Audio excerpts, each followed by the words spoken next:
Бұл жерде әр отбасы өзінің үйіндегі дені сау баланы осында жіберу керек қой. Осы Қазақстанда неше отбасы бар, сол әр отбасы өзінің бір баласын, қай баласы икемі бар медицинаға, сол баланы міндетті түрде осында жіберу. Егерде бір қатысында отырған кезде бұл қаншалықты мен болатынын мен білмеймін. Бұл 1 жылға созыла ма, 2 жылға созыла ма бұл оқу, 5 жылға созыла ма бұл оқу білмеймін. Бірақ оқып алыңыздар. Бір қатысқан кезде 500 мың адамнан кем қатыспау керек. Менің өзім көзқарасым. Өткен жерде бұл жердегі білім бар ғой, өте маңызды. Өте керек, әр адамға керек. Потому что бұл аурудың алдын алатын ең бір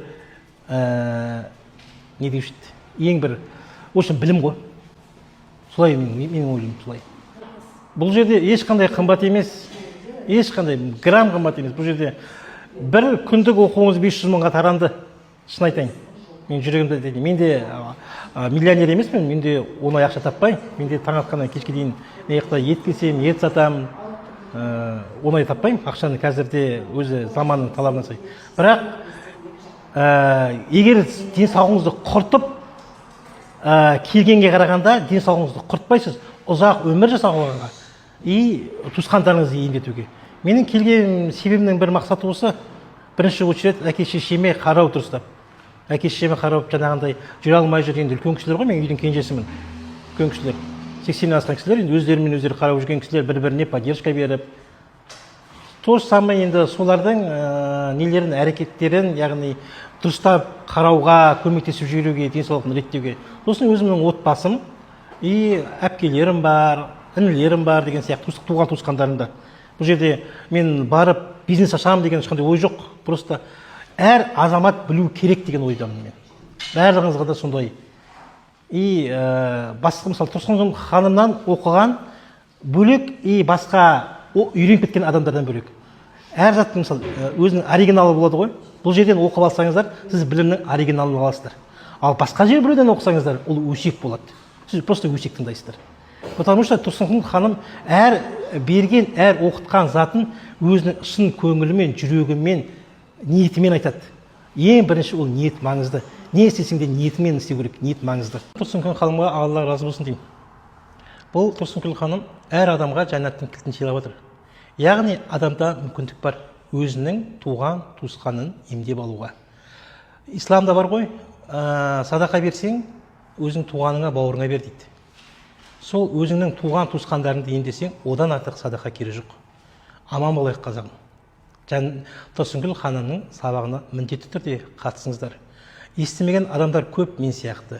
Сол үшін бұл егер сіз мені тыңдап отырсаңыз, осыны сіздер әрқашанда біреумен бөлісіңіздер. Егер сіздер жоқ, мен ешкіммен бөліспеймін деп эгоистігіңіз болса, онда бөліспеңіз. Ал егер жүрегіңіз таза болып, әр қазақты ойлайтын болсаңыз, бөлісіп жіберіңіздер.